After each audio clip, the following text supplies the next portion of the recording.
431 dikalahkan. Sementara mereka yang terkena demam akuatik telah pergi, 4 pemain lainnya telah menjadi sasaran. Bersama Hals, mereka berempat mengikuti aksi Niflheim dan pemain lain yang baru saja kembali. Tak lama kemudian, demam akuatik sepenuhnya berada di bawah kendali kelompok penyerang. Begitu ada yang terinfeksi, mereka akan segera bergegas menuju kolam di luar tembok air untuk menyembuhkannya. Jika Niflheim dan Hals terkena dampaknya secara bersamaan, maka hanya satu yang akan mati sementara yang lain menyembuhkan diri. Lagi pula, kedua tank itu tidak boleh hilang dari pertempuran, atau kelompok penyerang itu tidak akan bertahan 5 detik karena Odamu sekarang bisa menggunakan sihir serangannya sendiri. Namun, ini bukan akhir dari masalah mereka. Salah satu pemain yang tidak terpengaruh oleh Aquatic Fever secara tidak sengaja menabrak dinding air saat menghindari Aquatic Surge milik Odamu. Pada akhirnya, semua buff mereka dihapus secara paksa, dan mereka kehilangan hampir 90% HP mereka. Dengan kecelakaan tak terduga itulah tim penyerbu berhasil memastikan sesuatu yang penting. Mereka memutuskan bahwa hanya mereka yang terkena demam akuatik yang dapat melewati dinding air, yang dikenal sebagai layar air canggih Odamu, dengan aman. Jika tidak, jika seseorang mencoba menerobos, semua jaring pengaman mereka akan terlepas dan mereka akan menerima kerusakan yang sangat parah saat mencoba melakukannya. Namun, pertanyaan terbesar di benak semua orang adalah bagaimana Izroth bisa menemukan obat untuk demam air secepat itu. Biasanya, butuh banyak pertarungan bos untuk mendapatkan keuntungan tertentu, namun, Izroth berhasil menemukannya dalam hitungan detik. Dia tidak mungkin pernah menjalankan raid ini sebelumnya, bahkan hanya memikirkannya saja bisa dianggap absurd. Lagi pula, ini raid pertama yang ditemukan di RML. Oleh karena itu, para anggota Blue Oasis yakin bahwa Izroth pasti memiliki keahlian unik yang memungkinkannya mengungkap rahasia-rahasia tersembunyi tertentu. Berdasarkan tindakannya sebelumnya, mereka menduga bahwa keahlian itu adalah keahlian pencarian yang ampuh, meskipun mereka tidak memiliki informasi yang dapat diandalkan untuk mendukungnya. Hilanglah, Overseers. Aku tidak akan memaafkan kalian. Aku tidak akan pernah memaafkan kalian. Odamu meraung saat serangannya semakin ganas. Namun, dengan terkendalinya demam akuatik, segalanya mulai berjalan lancar karena sisa HP Odamu terkikis. 3%. Jeda waktu antara penggunaan Aquatic Surge oleh Odamu semakin pendek, memberikan tekanan lebih besar pada pemain jarak dekat dan pendukung. Namun, kelompok penyerang tidak menghentikan serangan mereka. Malah, mereka mulai mengeluarkan beberapa skill tingkat tinggi mereka. Meskipun begitu dekat dengan kemenangan, beberapa anggota penyerang melakukan beberapa kesalahan, beberapa lebih besar daripada yang lain. Siapapun yang membuat kesalahan berikutnya harus menjalani kamp pelatihan mingguan kami yang mengerikan. Kalian semua bukan pemula, teriak Niflheim untuk memotivasi mereka yang melakukan kesalahan yang sebenarnya bisa dihindari. Layar air lanjutan mulai mengecil karena memaksa mereka yang berada di jarak jauh untuk bergerak lebih dekat ke area tengah medan perang. Akibatnya, pemain jarak dekat kesulitan bergerak sebebas sebelumnya. Keterbatasan pergerakan kelompok penyerang juga meningkatkan tantangan dalam menghadapi gelombang air Odamu. Datanglah padaku, teriak Odamu ketika 5 bola, yang tidak lebih besar dari kepalan tangan seseorang, muncul dari layar air tingkat lanjut. Jika seseorang mengamati bola-bola itu, mereka akan menyadari bahwa yang ada di tengahnya bukan hanya air. Peri-peri air kecil mengapung di dalamnya, namun, ukurannya jauh lebih kecil daripada wujud asli Odamu. Ini adalah hasil karya Odamu, panggilan Ratu Peri Air. Para sprite air meluncur di sekitar medan perang sebelum menabrak beberapa pemain. Meskipun mereka berusaha menghindarinya, tindakan seperti itu tidak mudah mengingat ruang yang terbatas. Belum lagi, layar air canggih semakin mengecil setiap saat. Peringatan pertempuran, pemain Emberhead telah terperangkap. Peringatan pertempuran, serangan kompleks pemain telah terjebak. Peringatan pertempuran, pemain. Totalnya, ada 5 pemain yang terkurung dalam bola air. Parahnya lagi, 3 dari 5 pemain tersebut adalah supporter. Nidavellir, Complex Assault, Blaze 2, Vanaheim, dan Ziyi termasuk di antara mereka yang terjebak. Kelimanya tersegel kemampuannya saat berada di dalam bola, oleh karena itu, mereka tidak dapat membebaskan diri menggunakan metode standar. Tersingkirnya 3 pendukung mereka dari pertarungan hanyalah akibat nasib buruk Blue Oasis. Karena para sprite yang dipanggil Oudamu memilih target mereka secara acak dan tetap berhasil memilih 3 pendukung, apalagi kalau bukan nasib buruk. 1%. HP Oudamu mencapai 1%, tetapi para anggota Raid belum merayakannya.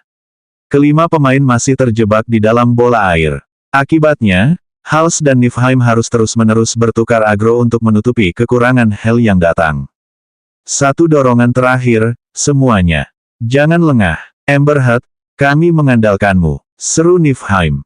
Serahkan saja padaku, jawab Emberhead. Ia satu-satunya pendukung yang tidak terkena salah satu sprite, sehingga semua tanggung jawab pendukung jatuh padanya. Pemain biasa akan pingsan di bawah tekanan seperti ini, namun, sebuah kerutan tipis terbentuk di wajah Emberhead saat matanya menunjukkan fokus yang tinggi.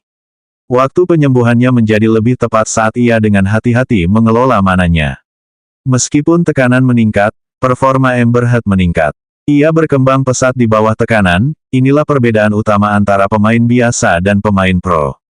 200.000 HP. 100.000 HP. 50.000 HP. Pergi, teriak Oudamu sambil menggunakan outburst. Kekuatannya jauh lebih kuat daripada beberapa kali terakhir ia menggunakannya. Akibatnya, 75% HP setiap anggota Raid terkuras, membuat mereka berada dalam kondisi kritis menjelang akhir ketika Oudamu berada dalam kondisi terkuatnya. Untungnya, Emberhead tidak menyerah, dan tidak ada yang mati karenanya. Meskipun ia harus menggunakan beberapa skill yang cooldown-nya lama, biayanya murah untuk memastikan kelangsungan hidup rekan-rekan Raid-nya. Namun, terlepas dari upaya terbaik Emberhead, ia hanyalah satu orang yang berusaha melacak HP hampir 20 pemain lainnya. Jika kelasnya tidak berspesialisasi dalam menyembuhkan banyak orang, siapa yang tahu apakah ia bisa bertahan selama itu. Layar air canggih telah menyusut menjadi sekitar 15 meter diameternya, dan kecepatan penutupannya meningkat. Kelompok penyerang tahu bahwa mereka harus menyelesaikan ini sebelum mereka semua hancur berkeping-keping. Saat itulah, entah dari mana, Izrod tiba-tiba menghentikan gerakannya dan memasukkan pedangnya kembali ke sarungnya. Sementara segalanya dan semua orang kacau, pada saat itu, ia benar-benar diam dengan satu tangan di sarung pedangnya, dan tangan lainnya di gagangnya. Ada niat membunuh yang terkonsentrasi di sekitar pedang badainya, meskipun hanya bertahan sesaat sebelum lenyap tanpa jejak. Dalam sepersekian detik, sebuah suara berfrekuensi tinggi menggelegar ke segala arah. Frekuensinya begitu tinggi sehingga hanya beberapa anggota kelompok penyerang dengan indera pendengaran terbaik yang mampu mendengarnya. Meskipun begitu, suara itu hanya berlangsung sangat singkat sehingga suara tajam yang dihasilkannya hampir tidak terdengar. Bentuk pedang ketujuh, pukulan membunuh tanpa gerak. Saat itulah sesuatu yang aneh terjadi. Layar air canggih yang tadinya menyusut berhenti di tempatnya. Bola-bola air yang sebelumnya telah menjebak beberapa anggota penyerbu telah hancur berkeping-keping, yang membebaskan semua orang. Oudamu, yang baru saja mengamuk sambil menghembuskan napas terakhirnya, tiba-tiba terhenti ketika sebuah garis tipis yang tidak lebih besar dari lebar sehelai rambut muncul di lehernya. Tidak, Yang Mulia, kumohon, maafkan aku, teriak Oudamu saat semburan energi dahsyat keluar dari tubuhnya. Di saat yang sama, perubahan fisik Luna akibat dirasuki Oudamu mulai kembali normal dan ia pun jatuh ke tanah. Mayoritas anggota Blue Oasis tercengang dengan momen-momen terakhir. Mereka tidak melihat siapapun melancarkan serangan mematikan, padahal HP Oudamu sudah turun menjadi 0. Tapi apakah mereka akan mengeluh? Jawabannya jelas tidak. Sebelum Luna menyentuh tanah, sebuah siluet berkedip muncul dan menangkapnya. Orang ini, tentu saja, Izrod. Betapa tidak seperti dirimu jika berakhir seperti ini. Ada sesuatu yang mengganggu Izrod. Luna tidak hanya bijaksana dan berhati-hati, tetapi ia juga memiliki kemampuan indera jiwa. Meskipun tidak sekuat indera jiwa Izrod, mustahil baginya untuk tidak merasakan apapun saat mendekati bos penyerbuan. Apakah ada sesuatu yang tak terduga terjadi yang mencegahnya melakukannya? Mungkinkah dia telah memberitahu kelompoknya, tetapi mereka memilih untuk mengabaikannya? Jika demikian, maka itu berarti pada akhirnya, nasib malang Luna bukanlah akibat ulahnya sendiri. Jika memang begitu, maka Izrod tidak akan membiarkan masalah itu begitu saja. Karena kamu salah satu orangku, tentu saja aku tidak akan membiarkanmu menderita kerugian atau ketidakadilan apapun. Saat pikiran-pikiran ini terlintas di benak Izrod, tatapan dingin melintas di matanya. Mungkin kali ini semuanya baik-baik saja, tapi siapa yang tahu apa yang akan terjadi jika ia datang terlambat. Sekalipun tidak disengaja, hasilnya tidak akan berubah jika dia menemukan ada anggota Blue Oasis yang membahayakan salah satu anak buahnya. Mata Luna mulai berkedip saat ia kembali sadar. Ia mengerjap beberapa kali, sementara raut kebingungan samar-samar tergambar di wajahnya. Hal terakhir yang ia ingat adalah kepalanya terhantam serangan mendadak Odamu. Saat itulah Luna menyadari ia sedang bersandar pada sesuatu, atau lebih tepatnya, seseorang. Ia mendongak dan disambut oleh senyum riang Izrod. Tatapan dingin di matanya yang sebelumnya telah lama menghilang. Luna buru-buru berdiri tegak dan segera berpaling dari Izrod. Ini pertama kalinya ia sedekat ini dengan pria lain. Ditambah lagi kesadarannya yang baru saja pulih, Luna butuh beberapa saat untuk menenangkan diri. Sekeras apapun ia berusaha menenangkan diri, jantungnya berdetak begitu cepat hingga rasanya ingin melompat keluar dari tubuhnya. Ia berhasil menenangkan diri, tetapi masih merasa butuh beberapa saat lagi sebelum bisa berhadapan langsung dengan Izrod. Bisakah kau ceritakan apa yang terjadi? Tanya Luna dengan nada lembut sambil tetap membelakangi Izrod. Setelah melihat semua orang berkumpul, ia tahu pasti ada sesuatu yang terjadi selama ia tak sadarkan diri. Aku juga ingin menanyakan hal yang sama padamu, jawab Izrod sambil mulai menceritakan kejadian yang terjadi kepada Luna. Luna terkejut mengetahui begitu banyak hal telah terjadi selama ketidaksadaran itu. Apakah dia monster boss yang selama ini mereka lawan? Sebagian dirinya bahkan bertanya-tanya apa yang akan terjadi jika mereka gagal mengalahkan Odamu. Akankah dia tetap berada di bawah kendalinya sampai mereka menyerah dan meninggalkan penyerbuan? Atau lebih buruk lagi? Setelah Izrod selesai membantu Luna mengejar ketinggalan, dia menjelaskan kepadanya apa yang menyebabkan pertemuannya dengan Odamu, dan juga bagaimana dia mungkin jatuh di bawah kendali monster boss itu. Seperti dugaanku, harga yang harus dibayar untuk membahayakan salah satu rakyatku bukanlah sesuatu yang bisa ditanggung siapapun. Luna, kamu baik-baik saja. Ziyi bergegas menghampiri setelah menyadari Luna tampak sudah kembali normal. Hahaha, Kak Luna, tahukah kamu kalau Ziyi tidak berhenti menangis selama ini karena dia sangat mengkhawatirkanmu? Guan Yu menyeringai. Menangis, mau kuurus. Gerutu Ziyi sambil menghentakkan kakinya dengan marah. Sebenarnya, ia sudah mengkhawatirkan yang lain sejak mereka berpisah di rumah peri.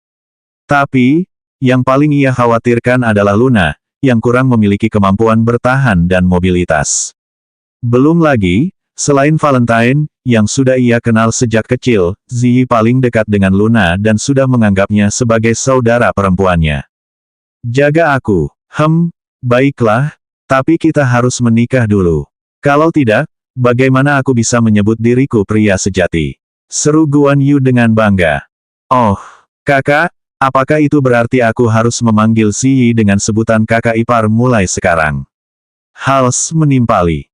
Kakak kau, kalian berdua, tinggalkan pesta sekarang juga. Lihat bagaimana aku menghadapi kalian. Kata Ziyi sambil menarik busur dan anak panahnya. Bercanda, bagaimana bisa kalian menganggap kami saudara seserius itu? Bagaimana kalau kita, saat Guan Yu berbicara, ia merasakan angin sepoi-sepoi bertiup melewatinya. Wuss, anak panah itu melesat dan meleset beberapa sentimeter dari kepala Guan Yu.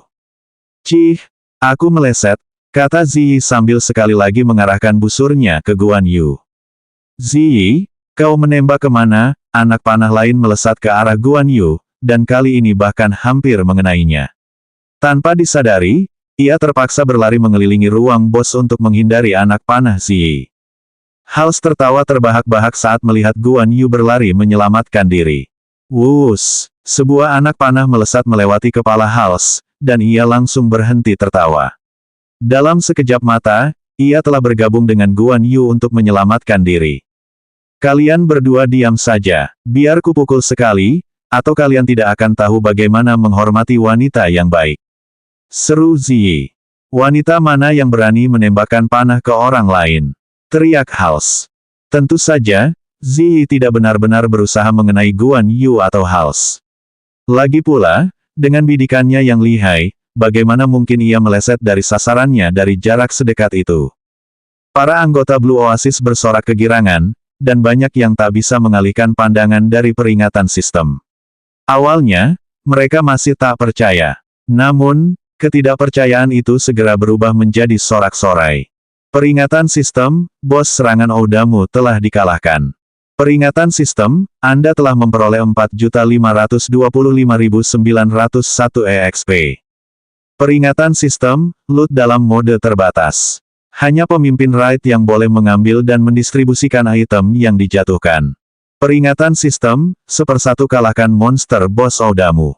Peringatan sistem, 1/1 selamat. Peringatan sistem, selamat, Anda telah menyelesaikan fase kedua, Oudamu. Ketika tiba saatnya untuk memutuskan apakah akan mengumumkan kemenangan mereka kepada dunia atau tidak, tak ada keraguan. Niflheim untuk sementara waktu mengalihkan kendali pasukan penyerang ke Asgard. Ini diperlukan karena pengumuman akan disampaikan ke seluruh server. Asgard menerima karena ia dengan mudah menyetujui sistem untuk membuat pengumuman besar sebelum menyerahkan kembali kendali kelompok penyerang ke Niflheim.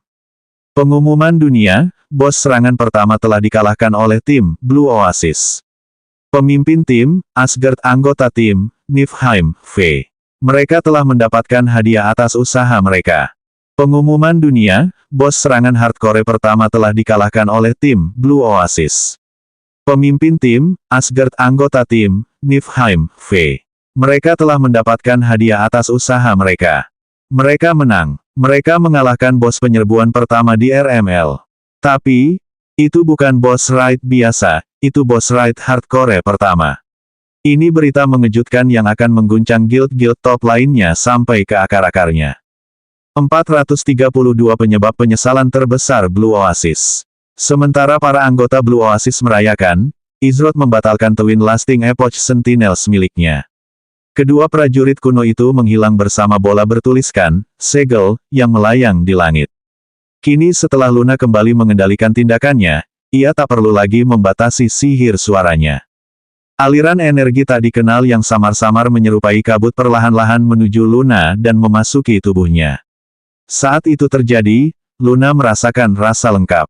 Energi tak dikenal ini, sebenarnya, adalah inti dari sihir suara Luna yang sebelumnya disegel oleh Twin Lasting Epoch Sentinels milik Izroth. Baiklah, aku tahu semua orang senang, tapi kita tidak boleh membuang-buang waktu untuk merayakannya. Kita masih harus menyelesaikan sisa raid. Setelah kita menyelesaikan tugas itu, aku akan mengajak kalian semua keluar untuk merayakannya dengan meriah, ujar Niflheim. Ia juga senang karena Blue Oasis-nya menjadi yang pertama mencapai salah satu prestasi paling didambakan di RML, menjadi yang pertama menaklukkan boss raid. Ini adalah pencapaian monumental yang akan dibicarakan selama berminggu-minggu. Belum lagi, nama mereka tidak selalu disiarkan ke seluruh dunia, yang dijamin akan mendongkrak popularitas mereka secara keseluruhan di RML. Namun, hal ini tidak hanya baik untuk reputasi Blue Oasis, tetapi juga pasti akan menarik perhatian sponsor, yang pada gilirannya akan meningkatkan nilai mereka secara keseluruhan. Lebih lanjut, ada kemungkinan besar bahwa pemain terampil yang belum bergabung dengan guild manapun akan berbondong-bondong datang ke tempat mereka setelah menyaksikan kekuatan dan kemampuan guild mereka. Lagi pula, pengumuman dunia dan keuntungan yang dibawanya bukanlah sesuatu yang diperoleh dengan mudah. Para anggota Blue Oasis menenangkan diri, tetapi raut wajah mereka tetap gembira. Sungguh, mengalahkan Oudamu meringankan beban berat di pundak mereka. Hal itu menegaskan bahwa mengalahkan boss raid yang tangguh memang mungkin. Sekalipun mereka yakin dengan kemampuan mereka, pada akhirnya, ada ketidakpastian yang sulit diredam. Meskipun kehilangan salah satu anggota guild merupakan pukulan berat, semua orang mengerti bahwa lolos dari pertarungan boss raid dengan kekalahan yang nyaris tidak ada adalah sebuah keajaiban. Kita tidak punya banyak waktu, jadi mari kita bagi rampasannya dan lanjutkan ke area berikutnya, kata Niflheim, namun tiba-tiba dia diinterupsi.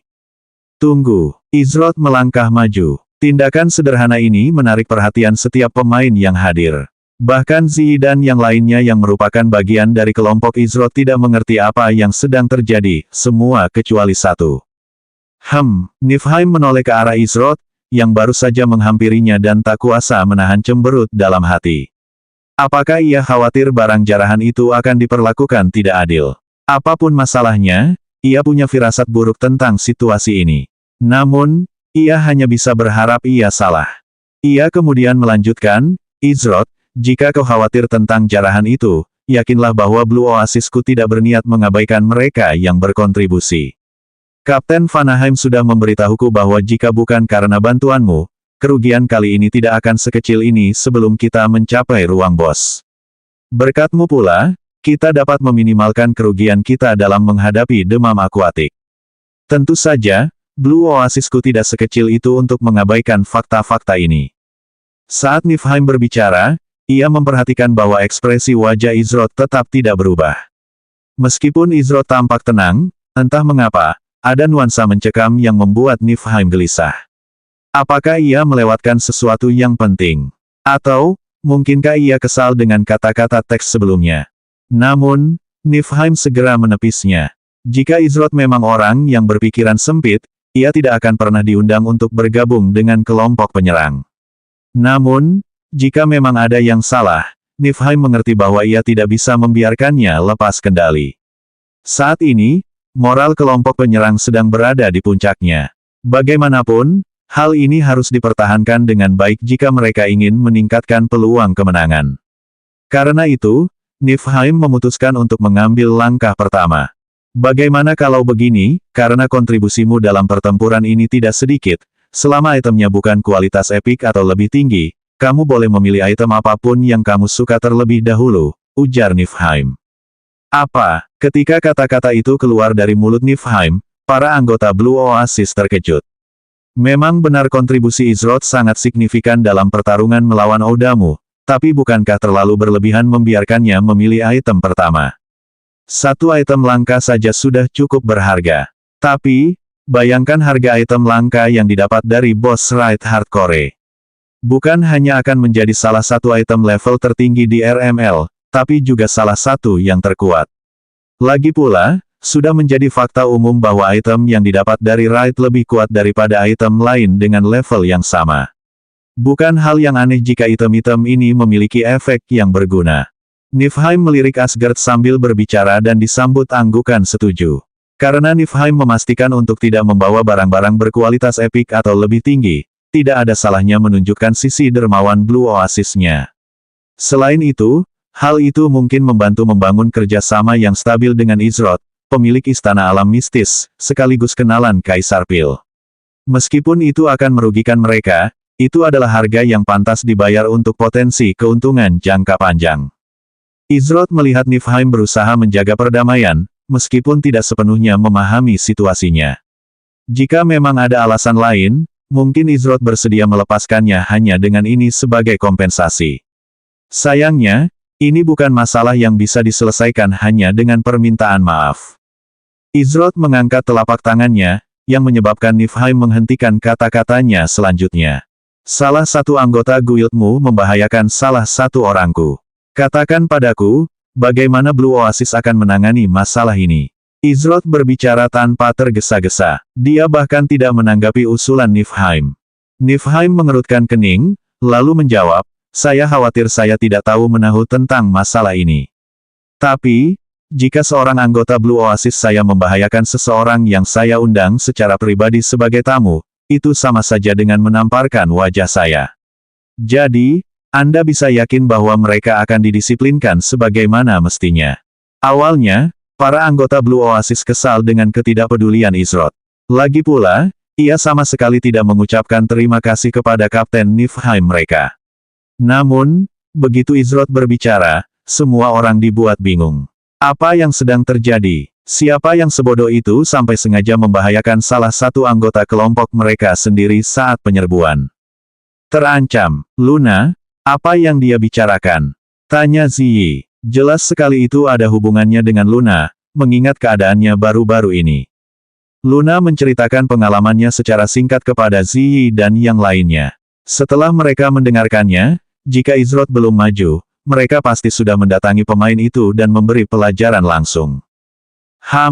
Pantas saja mereka menerima hukuman. Mereka hanya beruntung kita bisa menyelamatkanmu. Kalau sesuatu yang buruk terjadi padamu, aku khawatir penyerbuan ini akan berakhir di sini, geram Ziyi. Semua orang tahu betapa pentingnya penyerbuan ini bagi Blue Oasis. Oleh karena itu, jika apa yang dikatakan Izrod benar, hukumannya tidak akan ringan. Meskipun sebagian besar tidak menyadari apa yang terjadi, ada beberapa pemain dari Blue Oasis yang menunjukkan ekspresi cemas di wajah mereka. Vayne, Tex, Ido Zero Quest, dan Abstrak termasuk di antara para pemain ini. Namun, ada satu pemain yang posisinya tidak terlalu mencolok.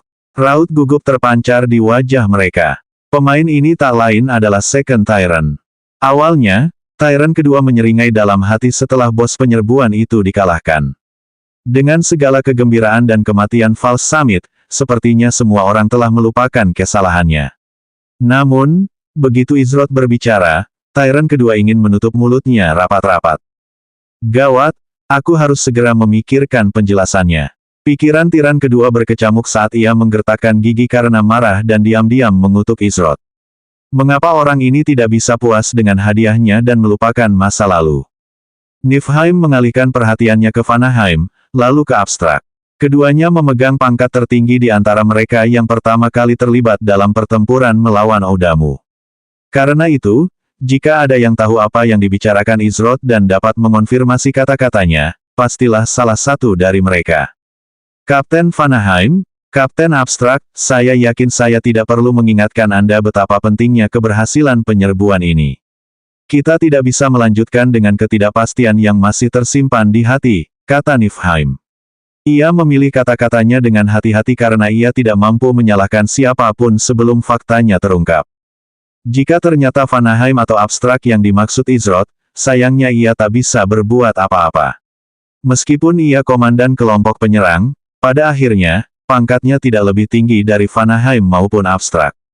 Terlebih lagi, keduanya adalah anggota tak tergantikan, baik di kelompok penyerang maupun guild mereka. Abstrak melangkah maju, yang langsung membuat jantung Niflheim berdebar kencang. Mungkinkah salah satu anak buah Izrod dan Abstrak memiliki semacam konflik? Namun, ketika Niflheim mendengarkan Abstrak, ia langsung merasa lega. Abstrak mendesah, sejujurnya, awalnya aku berencana membicarakannya di akhir penyerbuan. Tapi, karena sudah diungkap, aku rasa tidak ada alasan untuk menunggu selama itu. Meskipun mungkin lebih baik membicarakannya secara pribadi, Kapten Peaceful Chaos juga harus bergabung dengan kita. Alis Peaceful Chaos terangkat ketika Abstrak menyebut namanya. Bersama Izrod, Niflheim, Abstrak, Asgard, dan kekacauan damai berkumpul. Setelah itu, Abstrak menceritakan kembali peristiwa yang terjadi dengan cepat dan akurat.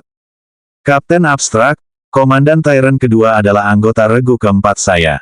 Meskipun saya yakin Anda tidak akan berbohong, saya berkewajiban untuk memastikan bahwa bawahan saya tidak diperlakukan tidak adil.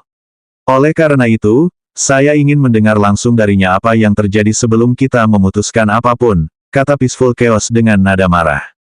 Tentu saja, hal seperti itu masuk akal. Asgard mengangguk. Sama seperti Niflheim, ia juga lega karena bukan Kapten Blue Oasis-nya yang diduga bertanggung jawab. Tyrant kedua dipanggil ke kelompok. Ia punya waktu untuk menata pikirannya dan merasa lebih baik ia menganggapnya sebagai kesalahan. Setelah itu, ia bisa langsung menyalahkan Luna atas kecerobohannya dan dirasuki Oudamu. Namun, saat dia membuka mulut untuk berbicara, tiran kedua merasakan tekanan luar biasa menimpanya. Izrod, Niflheim, Asgard, Abstrak, dan Peaceful Chaos memusatkan pandangan mereka pada Second Tyrant, seakan menunggu kesalahan sekecil apapun dalam pernyataannya. Komandan tiran kedua, aku yakin aku tak perlu mengingatkanmu tentang konsekuensi ketidakjujuran. Jadi, sebelum kau bicara, pastikan kau memilih kata-kata selanjutnya dengan sangat hati-hati. Peaceful Chaos memperingatkan dengan nada tegas. Tiran kedua menutup mulutnya dan segera menelan kembali kata-katanya. Meskipun sebelumnya ia sudah merencanakan apa yang akan ia katakan, pikirannya kosong. Di bawah tekanan dan tatapan tajam semua orang, ia tahu jauh di lubuk hatinya bahwa begitu ia mengucapkan kebohongan, semuanya akan berakhir baginya. Karena itu, ia hanya punya satu pilihan. Aku tidak punya alasan untuk diriku sendiri. Aku telah membuat kesalahan yang tak termaafkan sebagai pemimpin sementara, meskipun aku telah diberitahu sebelumnya oleh Nona Luna. Aku siap menerima hukuman apapun. Seru tiran kedua sambil membungkuk. Niflheim dan yang lainnya terkejut karena dia begitu mudah mengakui kesalahannya. Meskipun setelah dipikir-pikir dengan jujur, mereka tidak terlalu terkejut. Lagi pula, itu adalah perkataan abstrak yang berlawanan dengan perkataannya, dan jelas pihak mana yang lebih dipercaya. Jika dia berbohong kepada mereka tadi, maka masa baktinya sebagai anggota Blue Oasis akan berakhir saat itu juga. Bagus, sangat bagus. Kurasa aku yang salah karena komandan regu keempatku yang sangat tidak kompeten. Sebagai kapten, aku yakin itu mencerminkan ketidakmampuanku sendiri. Peaceful Chaos mendengus sambil menyeringai. Tapi, dari nada suaranya, orang bisa tahu bahwa ia sengaja menahan amarahnya agar tidak menimbulkan keributan besar. Namun, fakta bahwa ia sedang marah tidak bisa sepenuhnya disembunyikan. Tiran kedua dipenuhi amarah dan kebencian saat itu. Namun, lebih dari segalanya, ia merasa sangat terhina. Ia belum pernah semarah ini seumur hidupnya. Saat ini, ia hanya ingin mencabik-cabik Izroth hingga hancur berkeping-keping. Asgard menggelengkan kepalanya kecewa pada Second Tyrant sebelum berbalik ke arah Izroth dan berkata, "Tenang saja, Izroth. Anggota Guild Second Tyrant akan ditangani dengan tepat. Namun, mengingat situasi kita saat ini, kuharap kau bisa menerima tawaran Kapten Niflheim kita sebelumnya. Setelah penyerbuan selesai, tunggu, dan lihat bagaimana aku menangani anggota Guild yang membangkang ini. Kapten Peaceful Chaos, aku yakin kau tidak keberatan." Asgard memastikan untuk menekankan, anggota Guild, Tyrant kedua, bukan komandan. Ini berarti penurunan pangkat Tyrant kedua langsung berlaku. Tidak ada. Peaceful Chaos menanggapi dengan nada dingin dan acuh tak acuh sambil memelototi tiran kedua. Bagaimana mungkin dia keberatan? Apa dia belum cukup malu dengan ketidakmampuan tiran kedua? Kalau begitu, kita akhiri saja sampai di sini, untuk saat ini. Namun, saya ingin mendengar pendapat Anda tentang masalah ini, Kapten Niflheim, ujar Izroth sambil mengalihkan perhatiannya ke Niflheim. Tentu saja, jika pemimpin Guild Asgard telah membuat keputusan, maka... Tidak, aku ingin kau berjanji secara pribadi bahwa masalah ini akan diselesaikan dengan tepat, kata Izroth sambil memotong perkataan Niflheim. Niflheim agak terkejut dengan kegigihan Izroth, namun, ia mengangguk kecil sebelum menjawab, karena kau begitu yakin, bagaimana mungkin aku menolak? Kau pegang janjiku, Izroth. Selama aku masih menjadi anggota Blue Oasis, apa yang telah kita sepakati saat ini akan kulaksanakan. Izroth memberi isyarat kecil tanda setuju, sambil berkata, bagus. Ingat Kapten Niflheim, seseorang hanya sebaik kata-katanya. Kalau begitu, sudah diputuskan. Sampai penyerbuan selesai, masalah ini dianggap selesai. Izroth, Blue Oasisku tahu bagaimana menepati janji. Karena itu, kalian boleh memilih barang apapun yang kalian inginkan terlebih dahulu. Tentu saja, syarat dan ketentuan yang tercantum sebelumnya tetap berlaku, tegas Asgard. Kalau begitu, aku tidak akan sopan, kata Izroth sambil berjalan menuju area tempat jarahan dijatuhkan. Namun, yang tidak diketahui Blue Oasis saat itu adalah bahwa momen ini akan menjadi penyesalan terbesar mereka atas penyerbuan tersebut. 433 mengingkari janji. Izroth memeriksa tumpukan barang yang dijatuhkan Oudamu. Niflheim telah mengatur perintah penyerbuan agar Izroth dapat menjarah satu barang pun yang kualitasnya di bawah epik secara bebas. Ini adalah salah satu dari banyak fitur unik yang tersedia untuk kelompok penyerbuan yang membuat pembagian barang rampasan lebih sistematis. Tentu saja, ia akan langsung kehilangan hak istimewa ini begitu ia memilih barang tersebut. Tidak buruk, ada beberapa perlengkapan berkualitas langka, serta beberapa material kerajinan langka. Namun, yang paling menonjol adalah sebuah item yang memancarkan aura tenang namun garang. Izroth familiar dengan item jenis ini karena ia salah satu dari sedikit pemain yang saat ini memilikinya. Barang berkualitas epik. Sepertinya keberuntungan Blue Oasis cukup bagus. Tentu saja, Izroth tidak melupakan perjanjiannya dengan Niflheim dan Asgard. Item berkualitas epik terlalu berharga untuk dilepaskan begitu saja, bahkan untuk guild papan atas sekalipun. Lagi pula, Satu item berkualitas epik saja sudah dapat meningkatkan kekuatan keseluruhan pemain secara drastis. Saat Izrod mengamati tumpukan barang rampasan, matanya tertuju pada sebuah gulungan polos dengan segel merah. Gulungan ini tampak biasa saja dan mudah disalahartikan sebagai barang rongsokan. Namun, ketika Izrod mengamati gulungan itu lebih dekat, ia tak kuasa menahan diri untuk menggelengkan kepala dalam hati. Tampaknya saya berbicara terlalu cepat. Sementara itu, Niflheim meluangkan waktu sejenak untuk memeriksa peringatan sistem guna meninjau jarahan yang dijatuhkan. Jauh lebih mudah untuk mendistribusikan barang secara langsung melalui sistem dalam penyerbuan daripada harus mengambilnya secara manual. Begitu Niflheim melihat benda berkualitas epik itu, untuk sesaat ia merasa ia hanya berhalusinasi. Namun, setelah memastikan bahwa matanya tidak menipu, Niflheim tak bisa menyembunyikan senyumnya. Itu adalah tongkat sihir berkualitas epik. Di tangan seorang magic caster seperti Vanaheim, tongkat itu cukup untuk meningkatkan damage dan memperkecil jarak setelah kehilangan salah satu damage dealer mereka. Ada beberapa rumor yang beredar tentang pemimpin Guild Sleeping Gardenia yang mendapatkan item berkualitas epik, meskipun hal itu belum pernah dikonfirmasi. Namun, meskipun rumor itu benar, Blue Oasisku sekarang memiliki keunggulan yang tidak dimiliki semua, atau hampir semua, guild papan atas lainnya, kata Niflheim. Ini bukan keuntungan kecil yang diperoleh Blue Oasis mereka. Namun, bagaimana reaksi Niflheim jika ia tahu bahwa Izrod dan hampir semua anggota kelompoknya memiliki item berkualitas epik? Saat Niflheim mengamati sisa jarahan untuk menentukan bagaimana ia akan membaginya, pandangannya tertuju pada satu item tertentu yang ada di bagian paling bawah daftar. Biasanya disinilah item-item lain yang tidak memiliki kategori tertentu berakhir. Namun, begitu Niflheim menyadari benda itu, ekspresinya yang menyenangkan langsung berubah menjadi ketakutan. Sayangnya, Niflheim tak sempat berpikir sebelum mendengar suara Izrod, yang langsung membuat hatinya mencelos. Aku sudah memutuskan untuk menggunakan benda ini, kata Izrod sambil mengangkat gulungan polos. Ketika anggota Blue Oasis memeriksa gulungan itu, mereka tidak menemukan sesuatu yang istimewa. Namun, mengapa ia menyia-nyiakan kesempatan berharga ini untuk barang rongsokan yang tak berguna? Mungkinkah ada sesuatu yang lebih dari sekadar penampilannya yang sederhana? Mungkin itu keterampilan yang langka. Komentar Vayne. Aku ragu. Pernahkah kau melihat buku keterampilan berbentuk gulungan? Kalau boleh kutebak, kurasa itu semacam metode produksi yang langka. S of Saint menimpali.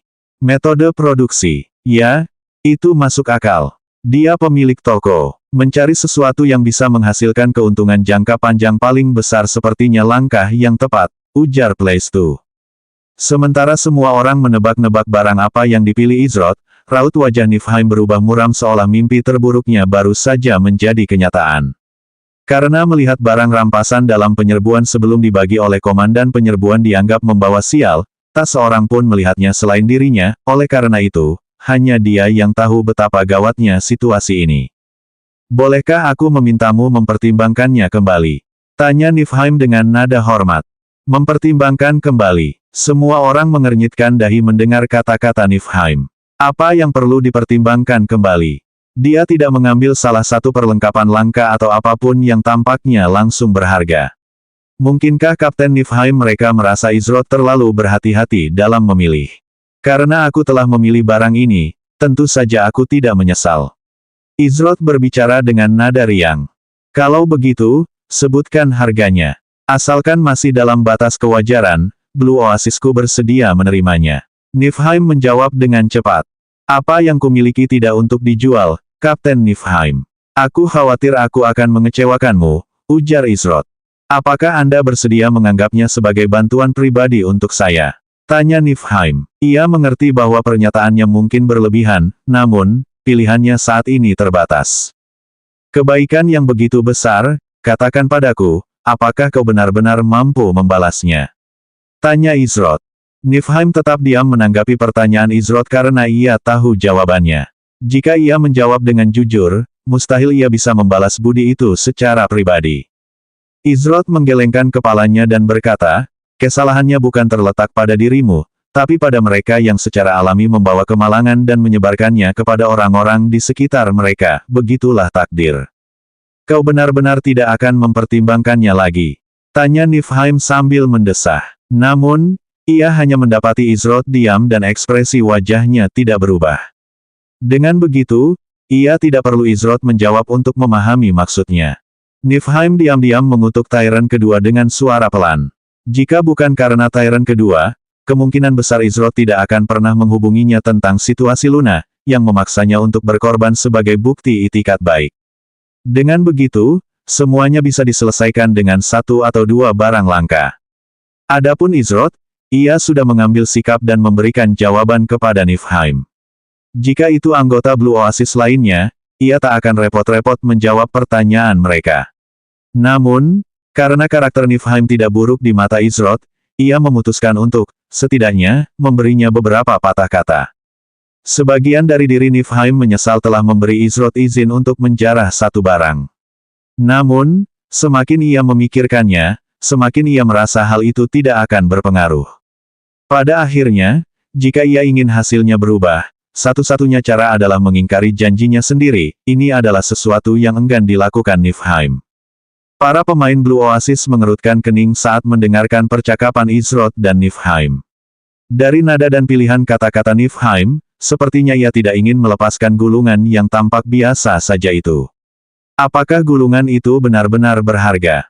Beberapa pemain tak kuasa menahan rasa penasaran, dan meskipun dianggap membawa sial, mereka memilih untuk melihat-lihat jarahan melalui peringatan sistem. Awalnya, mereka gembira setelah melihat beberapa item langka hadir. Meskipun, tentu saja, mata mereka hampir terbelalak ketika menemukan item berkualitas epik itu. Namun, tak satu pun dari semua itu ada hubungannya dengan gulungan yang dirampas Izroth. Tepat ketika mereka agak bingung dengan reaksi Niflheim, pandangan mereka akhirnya tertuju pada benda di bagian paling bawah daftar. Ketika anggota Blue Oasis mencapai titik itu, reaksi mereka sama saja, ekspresi wajah mereka berubah sangat buruk. Asgard, Complex Assault, dan Kapten Blue Oasis yang tersisa semuanya mendekati Izroth dan Niflheim dengan kecepatan tinggi. Ketika Luna, Ziyi, Hals, Guan Yu, dan Valentine menyaksikan aksi Blue Oasis, mereka langsung waspada.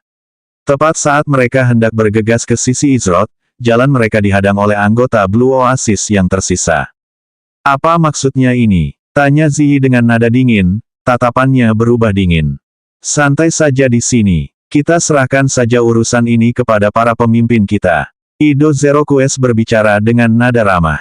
Namun, terlepas dari nadanya yang hangat, ia dan anggota Blue Oasis lainnya tidak berencana untuk pindah. Kau mau berkelahi? Mereka yang menghalangi jalan kita tidak akan pernah mendapatkan akhir yang baik. Guan Yu meraung sambil mengacungkan guandaunya. Bertarung. Kalian tamu Blue Oasisku. Bagaimana aku bisa melawan kalian? Bagaimana kalau kita tetap di sini dan mengobrol santai sementara para pemimpin kita membahas beberapa urusan? Jawab Ido Zero Quest. Dia tidak mundur sedikit pun. Sementara itu, Izroth dan Niflheim saat ini dikepung dari semua sisi oleh Asgard, Complex Assault, dan Kapten Blue Oasis. Asgard, pemimpin serikat Blue Oasis, adalah yang pertama berbicara. Teman, tentu saja kau bisa menunjukkan sedikit harga diri pada Blue Oasisku dalam hal ini.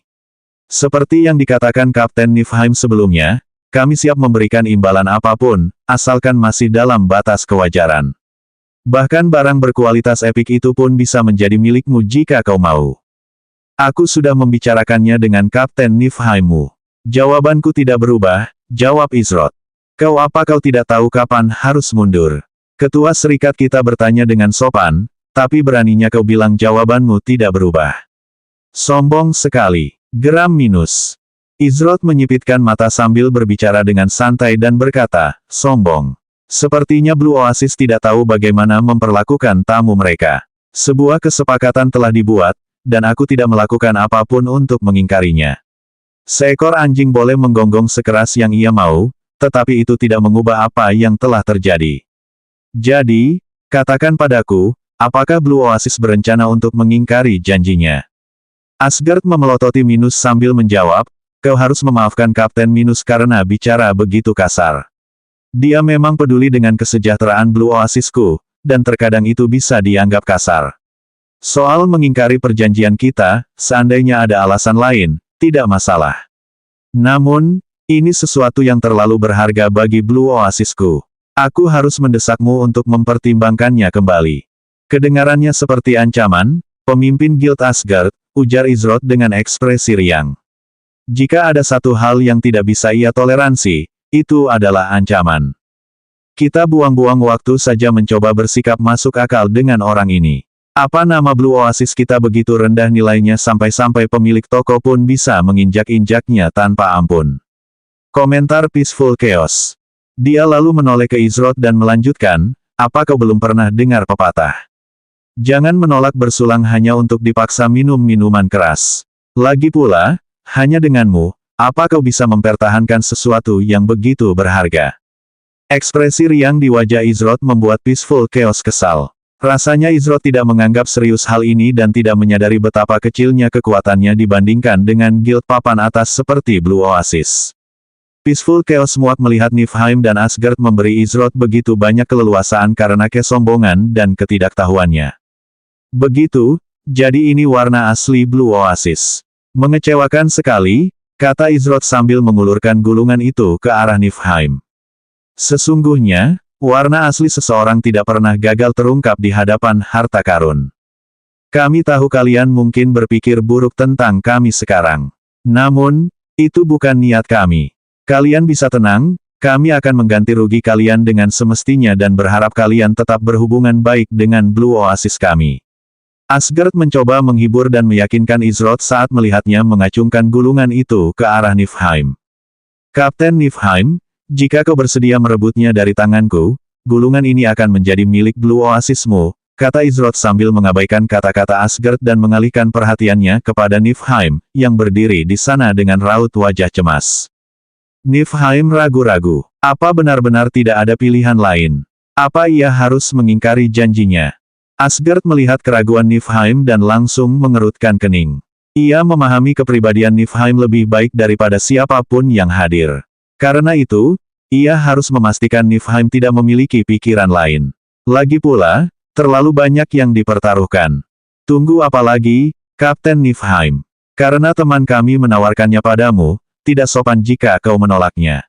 Kau seharusnya tahu betapa pentingnya bagi Blue Oasis kita untuk mendapatkannya. Yang pertama di RML, sebuah Ordo Guild. Seru Asgard. Itu adalah Ordo Serikat pertama yang ditemukan. Berita ini cukup untuk mengirimkan gelombang kejut tak berujung ke seluruh RML. Niflheim menatap gulungan di tangan Izroth dan merasakan sakit yang menusuk di hatinya. Nama, Ordo Persekutuan. Peringkat, umum. Penggunaan, gulungan ini dapat diserahkan kepada guild manager, di ibu kota manapun untuk membuat dan mendaftarkan guild secara resmi. Catatan khusus, bersama-sama, Anda dapat menaklukkan dunia. Semua masalah ini disebabkan oleh gulungan yang tampak biasa saja itu. Sebagian dirinya bahkan berharap gulungan itu tak pernah jatuh dari tangan Odamu. Namun, keberuntungan dan kemalangan tak pernah jauh dari satu sama lain.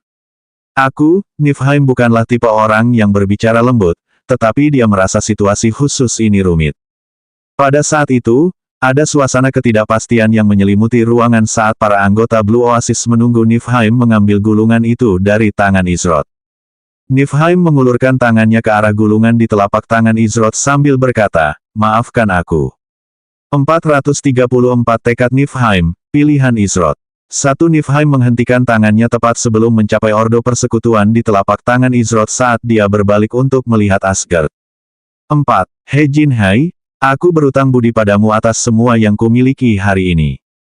Jika bukan karenamu, karirku di dunia game pasti sudah berakhir bahkan sebelum dimulai. Karena itu, aku tak bisa menolak permintaanmu meskipun itu berarti aku harus mengingkari janjiku. Asgard mengerutkan kening dalam hati. Mengapa Niflheim tiba-tiba memanggilnya dengan nama aslinya? Dengan bakatmu, bagaimana mungkin orang-orang tak dikenal itu menindasmu selamanya? Cepat atau lambat, kau pasti akan tersohor, jawab Asgard. Ia kemudian melanjutkan, saya percaya Anda akan selalu melakukan yang terbaik untuk oasis biru kita. Saya harap Anda dapat memaafkan keegoisan saya dalam hal ini, namun, saya yakin Anda mengerti bahwa ini tidak dapat dihindari. Niflheim mendesah sambil menggelengkan kepala dan menjawab, kau selalu mendengarkan dan menerima nasihatku selama bertahun-tahun, bahkan ketika kau tidak sepenuhnya yakin dengan keputusanku. Aku memintamu untuk menaruh kepercayaanmu padaku sekali lagi, dalam hal ini, kau harus mempertimbangkannya kembali. Kapten Niflheim, kami sudah mempertimbangkan masalah ini. Tapi, pemimpin serikat kami terlalu baik untuk tidak menunjukkan muka padamu. Oleh karena itu, meskipun saya setuju bahwa ini adalah tindakan terbaik, bagaimana kalau kita melakukan pemungutan suara antara kami para pemimpin dan para kapten Blue Oasis? Dengan begitu, kita bisa meringankan sebagian masalahmu.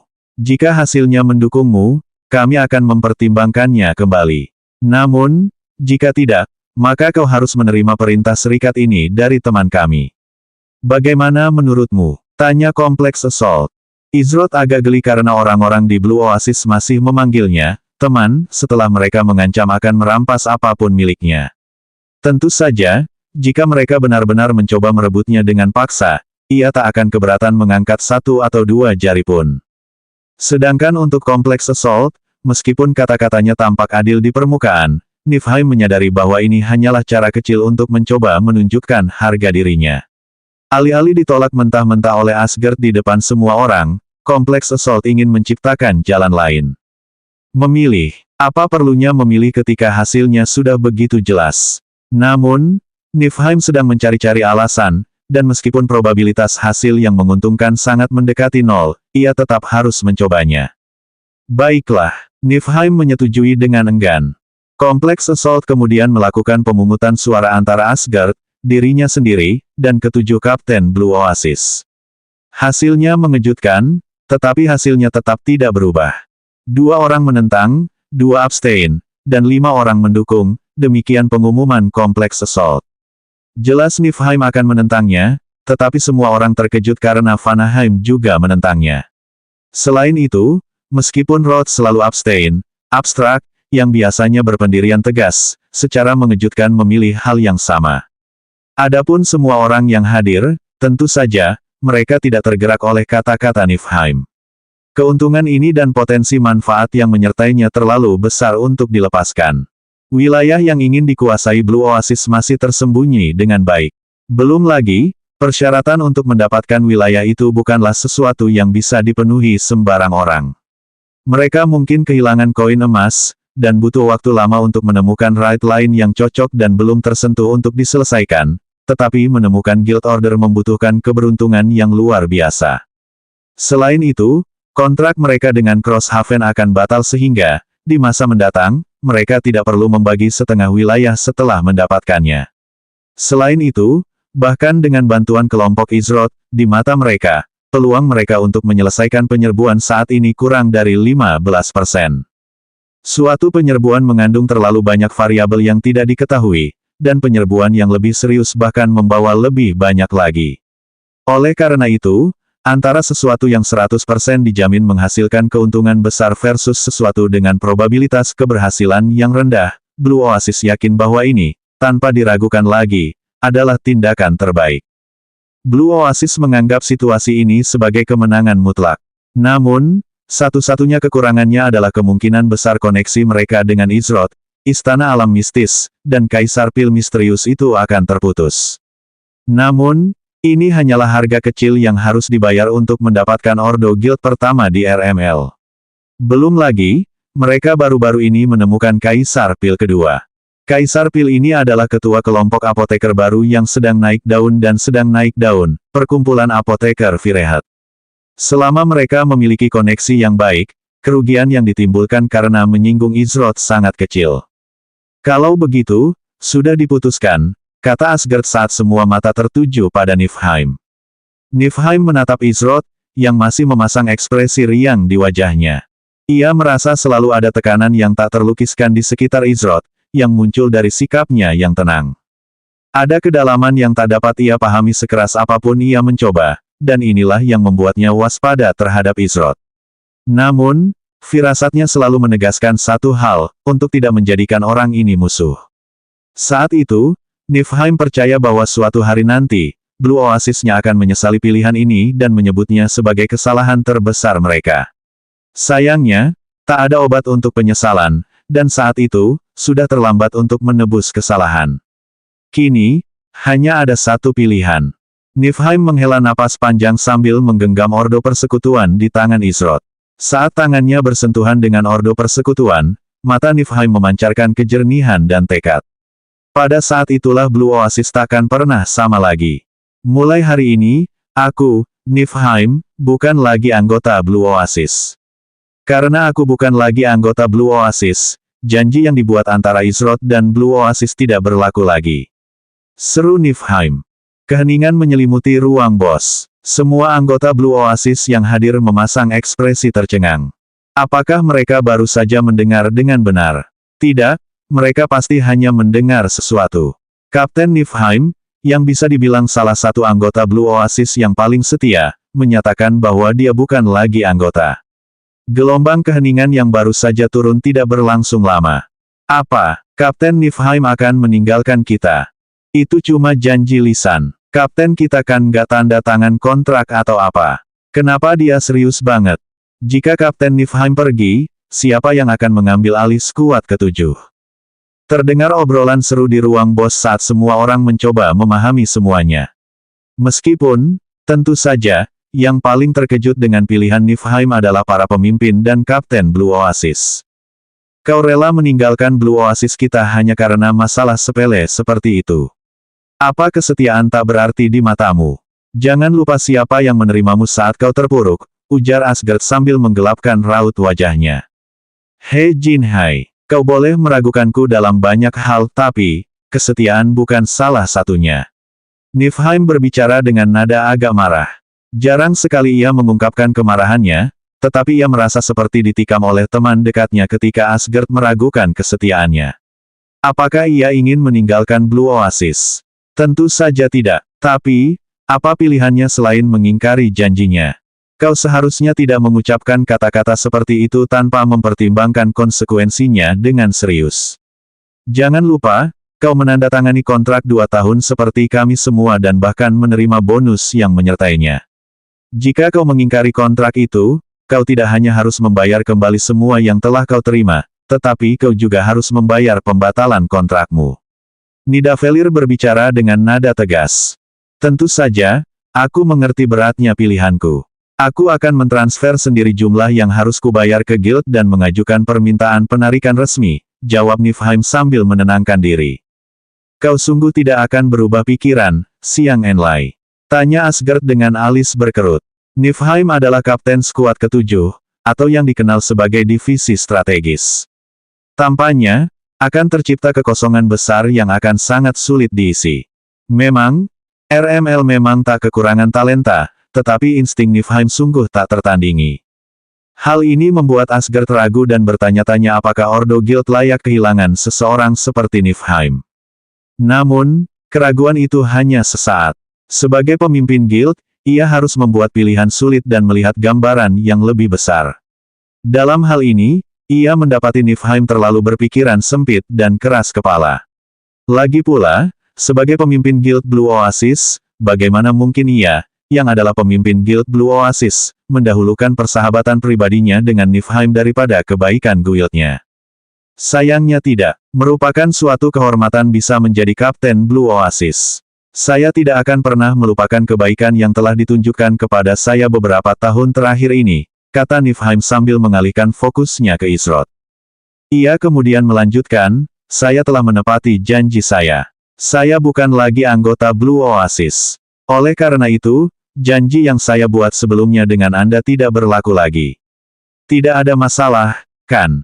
Sebuah langkah yang berani. Ketika Niflheim menyentuh Ordo Persekutuan, jika saat itu ia benar-benar mengingkari janjinya, konsekuensinya akan sangat mengerikan. Izroth pasti akan langsung membantai semua anggota Blue Oasis yang hadir. Namun, dengan menyatakan bahwa ia resmi meninggalkan Blue Oasis, ia tidak lagi mengingkari janjinya. Sejujurnya, hal itu sedikit mengejutkan bagi Izroth, dia tidak menyangka Niflheim akan mengambil tindakan drastis seperti itu. Benar, janjiku tetap berlaku, Ordo Guild ini milikmu, bebas kau lakukan sesukamu. Izroth menyerahkan Ordo Guild itu kepada Niflheim. Sayangnya, Blue Oasis tidak menyadari betapa mahalnya harga yang baru saja mereka bayar untuk satu Ordo Guild itu. Niflheim mengangguk sambil berjalan dan menyerahkan Ordo Persekutuan kepada Asgard. Ini hadiah terakhirku untuk Blue Oasis, ujar Niflheim saat Asgard menerima perintah persekutuan. Kini, ia hanya bisa berharap suatu hari nanti, momen ini tidak akan kembali menghantui Blue Oasis. Kontribusimu untuk Blue Oasisku takkan pernah terlupakan, jawab Asgard sambil merasa lega begitu Ordo Guild berada di tangannya. Itu bukan mimpi. Ordo Guild pertama di RML adalah milik Blue Oasis mereka. Biasanya, acara sepenting ini dirayakan besar-besaran, tetapi kepergian Niflheim dari Blue Oasis meninggalkan rasa tidak enak di hati mereka yang hadir. Siapa yang sedang ingin merayakan? Kalau begitu, disinilah kita berpisah, kata Izrod. Jangan terburu-buru. Ini tetaplah penyerbuan yang berat. Kenapa harus membiarkan perbedaan kecil menghalangi keuntungan yang menguntungkan kita berdua? Ujar Nidavellir sambil mencoba meyakinkan Izrod untuk tetap tinggal. Namun, bagaimana mungkin keuntungan sekecil itu bisa menggoda Izrod? Ia tidak menanggapi karena peringatan sistem berbunyi yang memperjelas jawabannya. Peringatan sistem, pemain Izrod telah meninggalkan grup penyerang. Tidak lama setelah Izrod meninggalkan kelompok penyerang, serangkaian peringatan menyusulnya. Peringatan sistem, pemain Luna telah meninggalkan grup penyerang. Peringatan sistem, pemain Ziyi telah meninggalkan grup penyerang. Peringatan sistem, player Hals telah meninggalkan grup penyerang. Peringatan sistem, pemain Guan Yu telah meninggalkan grup penyerang. Peringatan sistem, pemain Valentine telah meninggalkan grup penyerang. Wajar saja, jika Izrod tidak lagi berpartisipasi, maka Luna dan yang lainnya tidak punya alasan untuk bertahan. Bukankah itu sama saja dengan meninggalkan rekan mereka demi beberapa hadiah tambahan? Jika mereka melakukan itu, maka mereka tidak akan lebih baik dari Blue Oasis. Lagi pula, mereka yakin Blue Oasis telah membuat kesalahan besar hari ini. Menukar Ordo Guild demi bantuan Izrod, sungguh konyol. Apakah bantuannya begitu kecil nilainya di mata mereka? Peringatan sistem, Anda tidak lagi berada dalam grup raid yang aktif. Anda akan dipindahkan keluar raid dalam 10 detik. Niflheim ingin meminta Izrod untuk tinggal, tetapi ia tak mampu. Ia bertanya pada dirinya sendiri, apakah ia akan tetap tinggal dalam situasi serupa? Jawabannya jelas tidak. Satu langkah ke arah yang salah akan membuatmu menyesal selama 1000 tahun. Sungguh, sayang sekali, ucap Izrod dengan ekspresi riang ketika sebuah lingkaran sihir muncul di bawahnya dan memindahkannya dari ruang bos bersama Luna dan yang lainnya. 435 tertinggal sebagai pecundang. Ini belum berakhir. 3 peringatan sistem, Anda telah dipindahkan keluar, Raid, Great Sea Palace. 1. Peringatan sistem, serangan, Istana Laut Besar, masa tunggu masuk kembali, 9 hari. Izrod, Luna, Ziyi, Hals, Guan Yu, dan Valentine diteleportasi di depan pintu penyerbuan tempat mereka pertama kali melangkahkan kaki ke penyerbuan Istana Laut Besar. Izrod tidak mau repot-repot menunggu untuk menerima kompensasi yang dijanjikan dari Blue Oasis, meskipun mereka menawarkan barang berkualitas epik itu. Ia yakin Blue Oasis akan mencari-cari alasan setelah perintah persekutuan berada di tangan mereka untuk mengingkari janji mereka. Belum lagi, jika ia menerima barang itu dari Blue Oasis, secara tidak langsung ia akan membenarkan tindakan mereka. Namun, karena Blue Oasis ingin membakar jembatan, ia tidak akan menyesalinya. Lagi pula, Izrod berencana menguji Blue Oasis dengan satu atau lain cara. Kebetulan, Ordo Guild yang dijatuhkan Oudamu adalah kesempatan yang tepat untuk melakukannya. Lagi pula, Ordo Guild saat ini tidak berguna baginya. Malahan, ia akan mendapatkan lebih banyak keuntungan dengan menjualnya. Namun, jika Blue Oasis lulus ujian karakternya, ia akan memberi mereka Ordo Persekutuan di akhir penyerbuan. Izrod tidak tertarik atau peduli pada kekuatan atau bakat seseorang, melainkan pada kepercayaan mereka. Mereka yang tidak memiliki sifat itu, betapapun berbakatnya mereka, tidak akan pernah cukup untuk menjadi incaran Izrod. Sedangkan untuk Niflheim, Izrod tidak khawatir dia akan mengingkari janjinya dan bergabung kembali dengan Blue Oasis setelah semuanya tenang. Jika ia salah menilai karakter Niflheim, maka ia hanya bisa menyalahkan dirinya sendiri karena telah tertipu habis-habisan. Izrod dan kelompoknya kembali menuju pintu masuk utama True Settlement of Clearwater. Namun, kali ini, mereka menggunakan buff lingkungan Bearing of an Overseer untuk melakukan perjalanan di dalam gelembung udara. Beberapa saat kemudian, mereka tiba di tabung yang berbeda dari yang awalnya mereka gunakan untuk memasuki True Settlement of Clearwater dan tersedot oleh kekuatan yang dahsyat. Tak lama kemudian, Izrod dan kelompoknya dikirim kembali ke ruangan tempat mereka pertama kali bertemu dengan kelompok penyerang Blue Oasis saat gelembung udara di sekitar mereka pecah. Sepanjang jalan, semua orang terdiam, dan tak seorang pun mengungkit apa yang baru saja terjadi di Blue Oasis. Namun, Guan Yu, yang sejak tadi menahan diri, tak bisa lagi diam. Saat mereka berjalan menuju pintu keluar karang berwarna pelangi, Guan Yu akhirnya angkat bicara. Saudaraku, kenapa kau membiarkan mereka begitu mudah? Berani-beraninya mereka mengintimidasimu untuk mendapatkan barang yang seharusnya menjadi hakmu, dan kita pergi begitu saja. Bahkan jika kita mati, itu tetaplah perjuangan untuk keadilan. Aku yakin semua orang di sini merasakan hal yang sama. Seru Guan Yu dengan nada frustrasi. Cara Blue Oasis memperlakukan saudaranya terpatri di benaknya. Memangnya kenapa kalau mereka guild papan atas? Mereka yang berani mengancam dan menindas seseorang yang ia sebut saudara takkan pernah lolos tanpa cedera. Ia tak mengerti bagaimana Izrod bisa tetap setenang itu setelah situasi yang baru saja dialaminya. Apa ia tidak geram dengan sikap Blue Oasis di sana? Bahkan ia, yang bukan target langsung, merasakan luapan amarah yang luar biasa. Namun, Guan Yu bukan satu-satunya yang menganggap Izrod sangat lunak terhadap Blue Oasis. Hampir semua orang juga penasaran mengapa ia membiarkan mereka pergi hanya dengan beberapa patah kata, alih-alih bertindak. Ia bahkan menyerahkan perintah persekutuan yang dimilikinya. Mereka tahu bahwa Izrod sering melakukan hal-hal yang tidak sepenuhnya mereka pahami karena alasan yang baik, tetapi dalam kasus ini, mereka tidak dapat menemukan alasannya. Oh, apa ada yang merasa aku terlalu mudah membiarkan mereka, bahwa aku diganggu? Tanya Izrod. Hals agak ragu pada awalnya, tetapi ia segera menjawab, saya setuju dengan saudara Guan Yu. Mereka jelas tidak pernah menaruh perhatian padamu. Kalau tidak, bagaimana mungkin mereka berani bermimpi memikirkan apa yang seharusnya menjadi hakmu? Ziyi menghela napas, aku benci mengatakan ini, tapi aku juga setuju dengan mereka berdua. Blue Oasis rela mengorbankan salah satu anggota mereka demi mendapatkan Ordo Guild itu.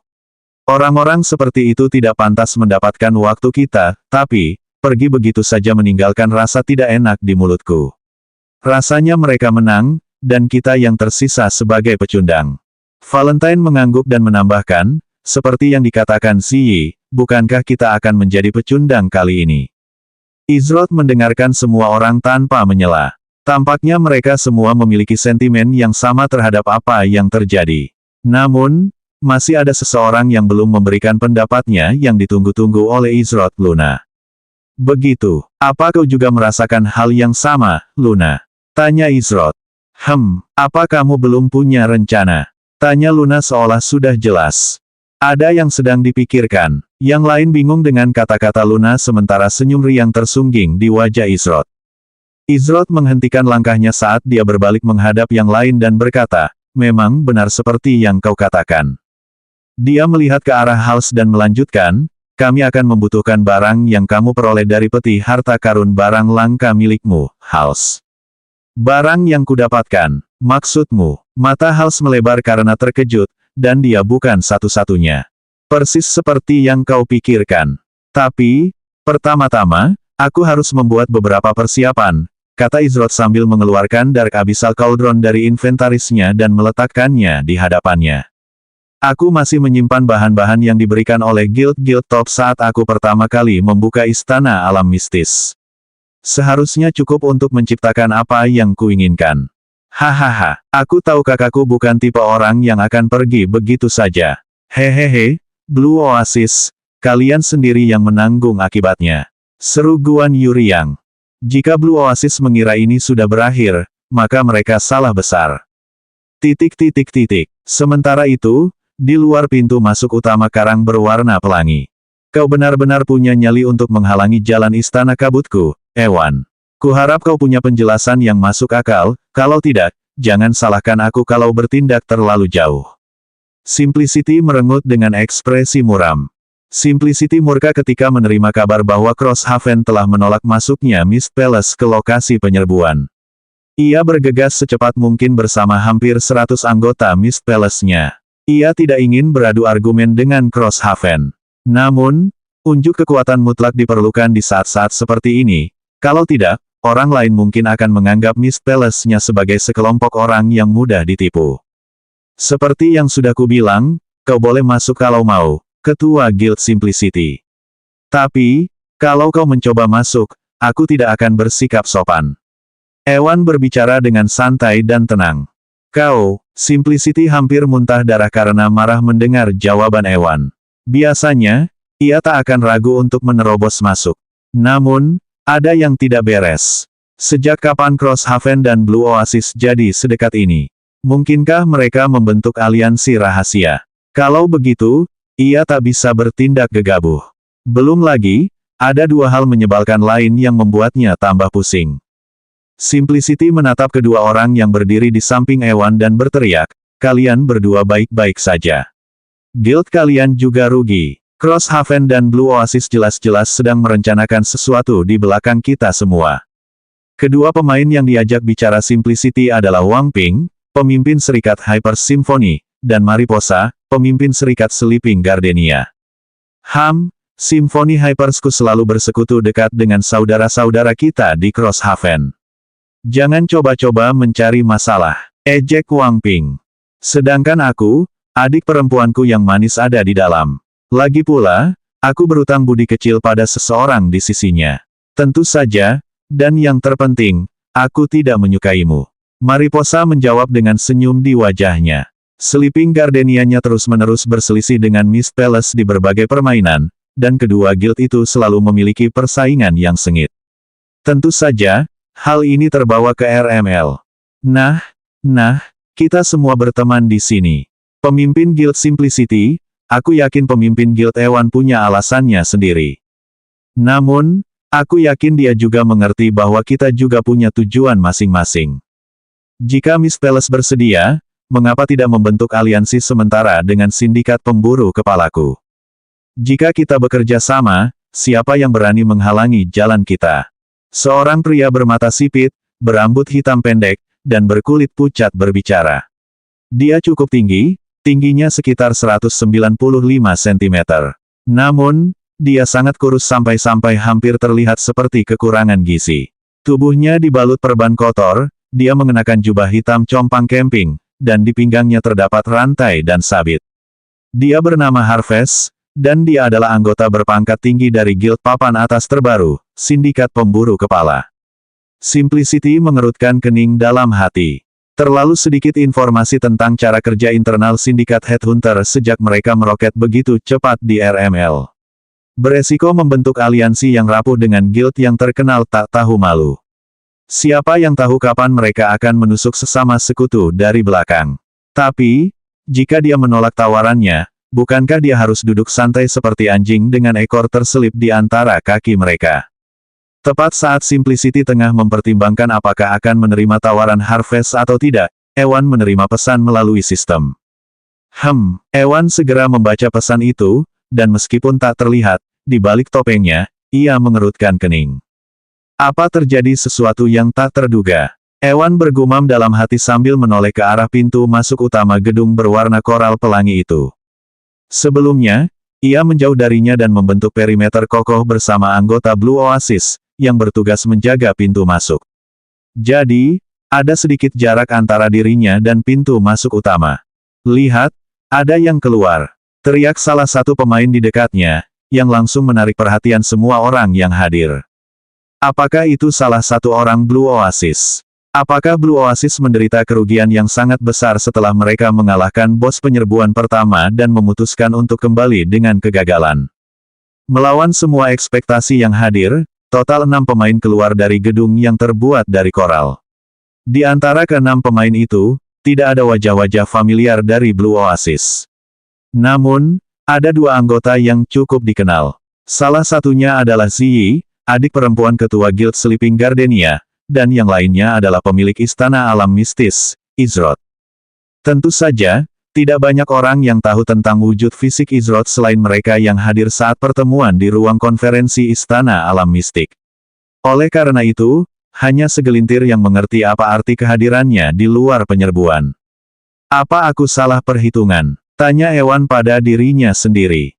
Jika Izroth dan kelompoknya ada di sini, alih-alih di dalam penyerbuan, artinya cuma satu, ada yang salah. Izroth dan kelompoknya baru saja melangkah keluar dari karang berwarna pelangi. Hal pertama yang mereka perhatikan adalah area pintu masuk telah sepenuhnya dikosongkan. Namun, di kejauhan, mereka melihat kerumunan besar pemain. Totalnya, ada ratusan, bahkan mungkin ribuan. Hanya beberapa saat setelah Izroth dan kelompoknya menginjakan kaki di luar, mereka langsung menjadi pusat perhatian. Memang banyak wajah-wajah asing di antara kerumunan. Kurasa ini sudah bisa diduga mengingat ini penggerebekan pertama yang ditemukan, komentar Valentine. Banyak sekali pemainnya, persis seperti yang kau katakan, saudaraku, ujar Guan Yu. Ia belum pernah melihat pemain sebanyak ini di satu tempat selain kota besar sejak peristiwa pelindung Amaharpe. Pada saat yang sama, Izroth mengalihkan pandangannya ke kerumunan pemain. Lalu, dalam sekejap mata, pandangannya tiba-tiba terhenti. Jadi, kau memang datang ke sini. Ini menyelamatkanku dari masalah. Selanjutnya bab 436 kakak, kamu terlalu meremehkan kakakku.